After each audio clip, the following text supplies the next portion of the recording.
Iran को बर्बाद करने वाले इजराइल के पास इतनी ताकत कहां से आई? इजराइल ने खुद कैसे हासिल किए थे परमाणु हथियार? मोसाद का वो कौन सा टॉप सीक्रेट मिशन था जिसमें फ्रांस की परमाणु तकनीक और अमेरिका का यूरेनियम रातों रात चोरी हो गया और किसी को कानों कान खबर तक नहीं हुई? क्या है इजराइल का बेगिन सिद्धांत जिससे इजराइल का हर दुश्मन कांपता है? क्यों इजराइल अपने दुश्मनों को नहीं बनाने देता परमाणु हथियार? इजराइल के पास 90 से ज्यादा परमाणु हथियार, फिर भी इजराइल क्यों नहीं स्वीकारता अपनी परमाणु ताकत को? आखिर इतिहास की वो सबसे बड़ी और सबसे शातिर परमाणु चोरी कैसे हुई जिसने अमेरिकी सुरक्षा एजेंसी FBI और CIA के भी होश उड़ा दिए थे? और सबसे बड़ा सवाल, कैसे रेगिस्तान की रेत में एक देश ने अपनी तबाही की राख से उठकर वो ताकत हासिल की जिससे आज पूरा मिडिल ईस्ट कांपता है? इतिहास में कुछ कहानियां ऐसी होती हैं जो साबित करती हैं कि जब किसी कौम के अस्तित्व पर खतरा मंडराता है तो वो अपनी रक्षा के लिए हर सीमा को लांघ सकती है। ये कहानी भी एक ऐसी ही जिद और जुनून की है, एक ऐसे छोटे से देश की कहानी जो अपने जन्म के दिन से ही चारों तरफ से भूखे भेड़ियों की तरह दुश्मनों से घिरा हुआ था। एक ऐसा देश जिसके पास न तो कुदरती संसाधन थे, न बड़ी इंडस्ट्री और न ही कोई सैन्य विरासत। उसके पास थी तो बस एक चीज, जीने की अदम्य इच्छा और दोबारा कभी असहाय न होने का संकल्प। इसी संकल्प से एक ऐसे मिशन का जन्म हुआ जो दशकों तक दुनिया की नजरों से छिपा रहा। एक ऐसा खुफिया कार्यक्रम जिसे दुनिया की सबसे ताकतवर खुफिया एजेंसियां भी समय रहते सूंघ नहीं पाईं। ये कहानी है उस देश की जिसने विज्ञान, जासूसी, धोखे और दुस्साहस के दम पर वो हथियार हासिल कर लिया जिसे अंतिम गारंटी माना जाता है। ये कहानी है इजराइल के गुप्त परमाणु कार्यक्रम की, एक ऐसा ऑपरेशन जो आज भी अंतरराष्ट्रीय संबंधों और जासूसी की दुनिया में एक केस स्टडी बना हुआ है। अब आते हैं उस कहानी पर जो आज की जियोपॉलिटिक्स की सबसे बड़ी और सबसे खौफनाक थ्रिलर है। ये कहानी एक सिद्धांत से शुरू होती है, एक ऐसा खतरनाक सिद्धांत जो कहता है हमारी इस जमीन पर, मिडिल ईस्ट के इस इलाके में हमारे अलावा कोई दूसरा देश परमाणु शक्ति नहीं बनेगा, और अगर किसी ने ऐसी हिमाकत करने की सोची भी तो हम उसे बनाने से पहले ही तबाह कर देंगे, चाहे इसके लिए हमें कोई भी कीमत क्यों न चुकानी पड़े। इस सिद्धांत को कहते हैं बेगिन सिद्धांत। इजराइल के पूर्व प्रधानमंत्री मेनाचेम बेगिन के नाम पर बना ये सिद्धांत कोई खोखली धमकी नहीं है। ये इजराइल की राष्ट्रीय सुरक्षा की वो आग की दीवार है जिसे पार करने की हिम्मत आज तक कोई नहीं कर पाया है। ये सिर्फ शब्द नहीं है, इतिहास इसका गवाह है। इसी सिद्धांत के तहत 7 जून 1981 को इजरायली लड़ाकू विमानों ने हजारों किलोमीटर का खतरनाक सफर तय किया और इराक के ओसिराक न्यूक्लियर रिएक्टर को बमों से पाट कर रेगिस्तान की धूल में मिला दिया। दुनिया देखती रह गई, लेकिन इराक का परमाणु सपना हमेशा के लिए दफन हो गया। यही कहानी 2007 में फिर दोहराई गई जब इजरायली जेट्स ने ऑपरेशन ऑर्चर्ड के तहत सीरिया के खुफिया परमाणु रिएक्टर को खोज निकाला और उसे पूरी तरह से बर्बाद कर दिया। और यही वजह है कि पिछले कई सालों से ईरान के परमाणु कार्यक्रम पर लगातार रहस्यमयी हमले हो रहे हैं। उसके शीर्ष वैज्ञानिक एक एक करके मारे जा रहे हैं और उसके सबसे सुरक्षित कंप्यूटर सिस्टम में स्टक्सनेट जैसे विनाशकारी वायरस छोड़े जा रहे हैं। ये सब उसी बेगिन सिद्धांत का पालन है। लेकिन यहाँ सबसे बड़ा ट्विस्ट, सबसे बड़ा विरोधाभास ये है कि जो देश पूरी दुनिया को, खासकर अपने पड़ोसियों को, परमाणु हथियार बनाने से रोक रहा है, वो खुद पिछले 50 सालों से एक परमाणु शक्ति है। SIPRI की 2025 की ईयरबुक चीख चीख कर कहती है कि इजराइल के पास 90 परमाणु बमों का जखीरा है। तो सवाल उठता है कि आखिर इजराइल ने ये हथियार कैसे बनाया? जब पूरी दुनिया उस पर नजर रखे हुए थी तब उसने ये असंभव काम संभव कैसे कर दिखाया? इस कहानी की जड़ें 1948 में छिपी हैं, जब इजराइल नाम का एक नया देश दुनिया के नक्शे पर उभरा। ये देश अपने जन्म से ही अरब देशों के हमले झेल रहा था। इसके पहले प्रधानमंत्री डेविड बेन गुरियन एक दूरदर्शी लेकिन अपने लक्ष्य के प्रति जुनूनी नेता थे। उन्होंने अपनी आंखों से यहूदियों का महाविनाश देखा था और कसम खाई थी कि इतिहास दोबारा नहीं दोहराया जाएगा। उनका मानना था कि अगर यहूदियों को भविष्य में किसी और तबाही से बचाना है तो सिर्फ पारंपरिक हथियार, टैंक और जहाज काफी नहीं होंगे। उन्हें एक ऐसी अंतिम गारंटी चाहिए थी, एक ऐसा बीमा जो ये सुनिश्चित करे कि कोई भी दुश्मन इजराइल को खत्म करने की हिम्मत न कर सके। और वो गारंटी थी परमाणु बम। बेन गुरियन का जुनून इस कदर था कि वो इस प्रोजेक्ट के लिए किसी भी हद तक जाने को तैयार थे। इजरायली इतिहासकार एवनर कोहेन अपनी किताब द वर्स्ट केप्ट सीक्रेट में लिखते हैं कि बेन गुरियन परमाणु हथियार विकसित करने के लिए लगभग पागलपन की हद तक जुनूनी थे। उन्होंने ऐलान किया, आइंस्टीन, ओपेनहाइमर और टेलर ये तीनों यहूदी हैं। जो काम उन्होंने अमेरिका के लिए किया वही काम इजराइल के वैज्ञानिक अपने लोगों के लिए भी कर सकते हैं। ये सिर्फ एक बयान नहीं था, ये एक मिशन की शुरुआत थी। 1952 में इजरायली परमाणु ऊर्जा आयोग IAEC की स्थापना की गई। यूरोप और अमेरिका में ट्रेनिंग ले चुके बेहतरीन इजरायली वैज्ञानिकों को इस काम में लगाया गया। लेकिन सिर्फ चाहने से क्या होता है? एक नया नवेला देश जिसके पास न तो विशाल इंडस्ट्री थी, न कच्चा माल और न ही परमाणु तकनीक। उनके पास था तो सिर्फ एक जज्बा और अपने अस्तित्व को बचाने की जिद। यहीं से शुरू हुआ अंतर्राष्ट्रीय सहयोग और खुफिया ऑपरेशनों का वो दौर जिसने इजरायल को वो बना दिया जो वो आज है। इजरायल ने सबसे पहले अपने सबसे बड़े सहयोगी अमेरिका से मदद मांगी, लेकिन अमेरिका ने मिडिल ईस्ट में हथियारों की होड़ शुरू करने के डर से साफ इनकार कर दिया। तब इजरायल ने उस देश की ओर देखा जिसके साथ उसके रिश्ते उस वक्त बेहद खास थे, फ्रांस। 1956 के स्वेज नहर संकट के दौरान इजरायल ने फ्रांस की बहुत मदद की थी और फ्रांस इस एहसान को चुकाना चाहता था। इसके अलावा फ्रांस को उत्तरी अफ्रीका में अपने उपनिवेशों को बचाने के लिए इजरायल से मिलने वाली खुफिया जानकारी की सख्त जरूरत थी। इसी एहसान, दोस्ती और आपसी हितों के पर्दे के पीछे 1957 में एक टॉप सीक्रेट डील साइन हुई। ये डील इतनी गोपनीय थी कि इजरायल के सबसे करीबी दोस्त अमेरिका को भी इसकी भनक नहीं लगने दी गई। इस डील के तहत फ्रांस नेगेव रेगिस्तान के एक वीरान इलाके डिमोना में एक 24 मेगावाट का न्यूक्लियर रिसर्च रिएक्टर बनाने के लिए राजी हो गया। सिर्फ रिएक्टर ही नहीं, फ्रांस ने वो तकनीकी विशेषज्ञता और सबसे महत्वपूर्ण वो डिजाइन भी मुहैया कराए जो प्लूटोनियम को रीप्रोसेस करने के लिए जरूरी थे। प्लूटोनियम परमाणु बम बनाने का दिल होता है। ये वही फ्रांस था जो आज ईरान के परमाणु कार्यक्रम का सबसे बड़ा आलोचक है, लेकिन उस वक्त वो इजरायल के परमाणु सपने की नींव रख रहा था। ये डील इजरायल के लिए एक जैकपॉट की तरह थी। डिमोना में रेगिस्तान की धूल के बीच दुनिया से छिपाकर एक ऐसे प्रोजेक्ट पर काम शुरू हुआ जो मिडिल ईस्ट का भविष्य हमेशा के लिए बदलने वाला था। इस प्रोजेक्ट को बाहरी दुनिया से छिपाने के लिए कहा गया कि यहाँ एक टेक्सटाइल मिल बनाई जा रही है। मोसाद की एंट्री और जासूसी का महाखेल, सब कुछ योजना के अनुसार चल रहा था, लेकिन तभी कहानी में एक बड़ा भूचाल आया। 1958 के अंत में फ्रांस की सत्ता बदली और चार्ल्स डी गॉल राष्ट्रपति बने। डी गॉल को इजरायल फ्रांस का ये परमाणु गठजोड़ बिल्कुल पसंद नहीं आया। उन्हें डर था कि इससे फ्रांस की छवि खराब होगी। उन्होंने इजरायल पर दबाव बनाना शुरू कर दिया। उन्होंने साफ कह दिया कि अगर इजरायल अपने डिमोना प्लांट को अंतर्राष्ट्रीय निरीक्षकों के लिए नहीं खोलता तो फ्रांस उसे यूरेनियम की सप्लाई तुरंत बंद कर देगा।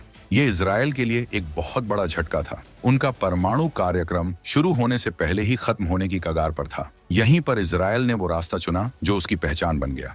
जब सीधे रास्ते बंद हो गए तो उसने खुफिया और चोर दरवाजों का इस्तेमाल किया। यहीं से एंट्री होती है दुनिया की सबसे खतरनाक और क्रूर खुफिया एजेंसी मोसाद की। इजरायल ने फैसला किया कि अगर तकनीक और सामान कानूनी तौर पर नहीं मिल सकते तो उन्हें हासिल किया जाएगा, चाहे तरीका कोई भी हो। इस काम के लिए एक विशेष खुफिया यूनिट लाकाम को एक्टिवेट किया गया, जिसका एकमात्र काम था दुनिया भर से परमाणु तकनीक और सामग्री की चोरी करना। मोसाद ने यूरोप और अमेरिका में फैले अपने जासूसों और यहूदी समुदाय के उन वैज्ञानिकों और इंजीनियरों का नेटवर्क एक्टिवेट किया जो इजरायल के अस्तित्व के लिए गहरी सहानुभूति रखते थे। सेमोर हर्श अपनी किताब द सैमसन ऑपरेशन में खुलासा करते हैं कि मोसाद के एजेंटों ने इन सहानुभूति रखने वाले वैज्ञानिकों के जरिए अमेरिकी परमाणु ठिकानों से क्लासिफाइड डेटा और डिजाइन तक पहुंच बना ली। उन्होंने फ्रांस से मिले अधूरे डिजाइनों को इन चोरी किए गए अमेरिकी डिजाइनों के साथ मिलाकर रिक्रिएट किया। अब इजरायल को फ्रांस की जरूरत नहीं थी। उसने अपनी तकनीक खुद विकसित करनी शुरू कर दी थी, चोरी और जासूसी के दम पर। इतिहास की सबसे बड़ी परमाणु चोरी, एनयूमैक स्कैंडल। तकनीक और डिजाइन तो आ गए, लेकिन परमाणु बम बनाने के लिए जो सबसे जरूरी चीज चाहिए थी वो अभी भी गायब थी, यूरेनियम। वो भी साधारण यूरेनियम नहीं, बल्कि अत्यधिक संवर्धित यूरेनियम, हाईली एनरिच्ड यूरेनियम, जो बम बनाने के लिए ईंधन का काम करता है। इजरायल में ये कुदरती तौर पर नहीं मिलता था। अब इसे कैसे हासिल किया जाए? यहीं पर मोसाद और लाकाम ने अपने इतिहास के सबसे दुस्साहसी और शातिर ऑपरेशन को अंजाम दिया, जिसे आज भी न्यूमैक स्कैंडल के नाम से जाना जाता है। ये कहानी है 1960 के दशक के मध्य की। अमेरिका के पेंसिल्वेनिया में एक कंपनी थी जिसका नाम था nuclear materials and equipment corporation, NUMEC. ये कंपनी अमेरिकी नौसेना के लिए परमाणु ईंधन बनाने का काम करती थी। अचानक FBI अमेरिकी परमाणु ऊर्जा आयोग के ऑडिट में एक चौंकाने वाली बात सामने आई। पता चला कि इस प्लांट से लगभग 200 से 600 पाउंड यानी 90 से 730 किलो हाईली एनरिच्ड यूरेनियम गायब है। ये कोई मामूली बात नहीं थी। इतने यूरेनियम से दर्जनों परमाणु बम बन सकते थे। पूरे अमेरिकी सुरक्षा तंत्र में हड़कंप मच गया। कई सालों तक जांच चली, लेकिन यूरेनियम का कोई सुराग नहीं मिला। वो जैसे हवा में गायब हो गया था। सालों बाद जब FBI और CIA के टॉप सीक्रेट दस्तावेज डीक्लासिफाई हुए, तो जो सच सामने आया उसने अमेरिकी सुरक्षा एजेंसियों के होश उड़ा दिए। 19 जुलाई 1969 को अमेरिकी राष्ट्रीय सुरक्षा सलाहकार हेनरी किसिंजर ने राष्ट्रपति रिचर्ड निक्सन को एक मेमो भेजा, जिसमें साफ साफ लिखा था, इस बात के परिस्थितिजन्य सबूत हैं कि इजरायल के हथियार कार्यक्रम के लिए इस्तेमाल हुआ कुछ विखंडनीय पदार्थ फिसाइल मटेरियल 1965 के आसपास संयुक्त राज्य अमेरिका से अवैध रूप से हासिल किया गया था। सारा शक न्यू मैकी के मालिक जालमन शापिरो पर गया, जो एक प्रमुख जियोनिस्ट और इजरायल का कट्टर समर्थक माना जाता था। माना जाता है कि शापिरो की मिली भगत से उस यूरेनियम को धीरे धीरे अलग अलग तरीकों से कंटेनरों में भरकर इजरायल पहुंचाया गया। ये अमेरिकी परमाणु सुरक्षा के इतिहास का सबसे बड़ा और शर्मनाक उल्लंघन था, जो अमेरिका की नाक के नीचे हुआ, और अमेरिका दुनिया के सामने अपनी बेइज्जती के डर से कुछ नहीं कर पाया। सिर्फ न्यूमेक ही नहीं, इजरायल ने संवेदनशील सामानों की खरीद के लिए एक पूरा अंतरराष्ट्रीय जाल बिछा रखा था। मोसाद ने यूरोप और अमेरिका में कई मुखौटा कंपनियां, फ्रंट कंपनीज स्थापित की। ये कंपनियां कागजों पर तो साधारण मशीनरी, केमिकल या टेक्सटाइल का व्यापार करती थीं, लेकिन असल में ये इजरायल के डिमोना प्लांट के लिए यूरेनियम, हेवी वाटर, विशेष धातुएं और दोहरे उपयोग वाली तकनीकें खरीद कर तस्करी करती थीं। Israel based materials and equipment export corporation जैसी फर्में इसी काम के लिए बनाई गई थीं। ये कंपनियां नागरिक उद्योगों की आड़ में काम करती थीं, जिससे ये अंतरराष्ट्रीय निर्यात नियंत्रण और जांच एजेंसियों की पकड़ से हमेशा बची रहती थीं। ये एक ऐसा जटिल और खुफिया नेटवर्क था जिसे भेद पाना किसी भी देश की खुफिया एजेंसी के लिए नामुमकिन था। इजरायल एक एक टुकड़ा जोड़कर दुनिया भर से चोरी करके अपनी परमाणु पहेली को खामोशी से पूरा कर रहा था। डिमोना के उस रेगिस्तानी प्लांट में, जिसे दुनिया एक टेक्सटाइल मिल समझ रही थी, इजरायल के वैज्ञानिक दिन रात इतिहास रच रहे थे। फ्रांस से मिली शुरुआती तकनीक, अमेरिका से चोरी किए गए डिजाइन और एन्यूमैक्स से तस्करी कर लाए गए यूरेनियम के साथ उन्होंने आखिरकार वो कर दिखाया जो दुनिया असंभव मानती थी। 1966 से आसपास 6 डे वॉर से ठीक पहले इजरायल ने अपना पहला परमाणु उपकरण सफलतापूर्वक तैयार कर लिया था। उसने कोई परमाणु परीक्षण नहीं किया, कोई घोषणा नहीं की, कोई जश्न नहीं मनाया।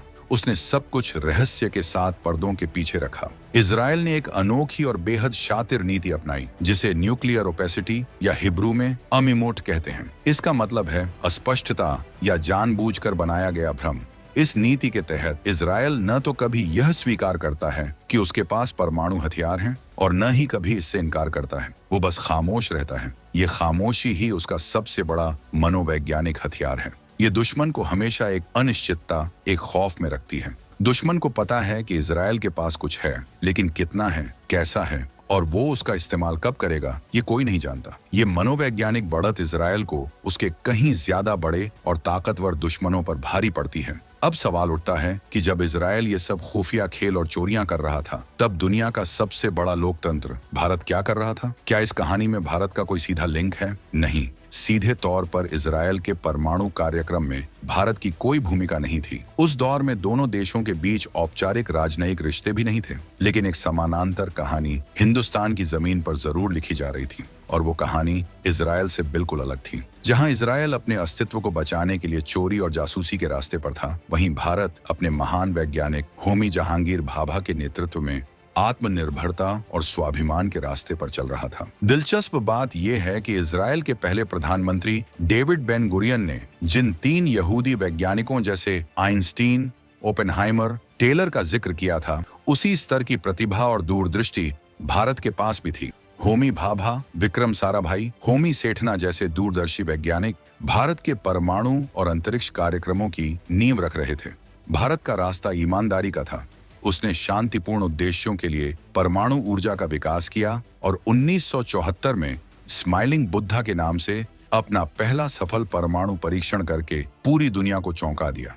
भारत ने दुनिया को दिखाया कि वो भी एक परमाणु शक्ति है, लेकिन उसका उद्देश्य ब्लैकमेलिंग या विनाश नहीं, बल्कि आत्मरक्षा और ऊर्जा सुरक्षा है। तो जहां इजरायल की कहानी एक डार्क स्पाई थ्रिलर है, वहीं भारत की कहानी आत्मनिर्भरता, राष्ट्रीय गौरव और शांतिपूर्ण शक्ति की एक मिसाल है। दोनों देशों ने अपनी अपनी जरूरतों और सिद्धांतों के हिसाब से अपना अपना रास्ता चुना। आज 2025 में इजरायल मिडिल ईस्ट की इकलौती और अघोषित परमाणु शक्ति बना हुआ है। उसके 90 से ज्यादा बमों का जखीरा उसके दुश्मनों के लिए एक स्थायी निवारक का काम करता है। बेगिन सिद्धांत आज भी इजरायल की विदेश नीति की रीढ़ है। ईरान के साथ उसका दशकों पुराना तनाव इसी परमाणु महत्वाकांक्षा को लेकर आज भी चरम पर है। अब हम आपसे पूछना चाहते हैं, आपको क्या लगता है, क्या अपने अस्तित्व की रक्षा के लिए इजरायल का यह कदम जायज था?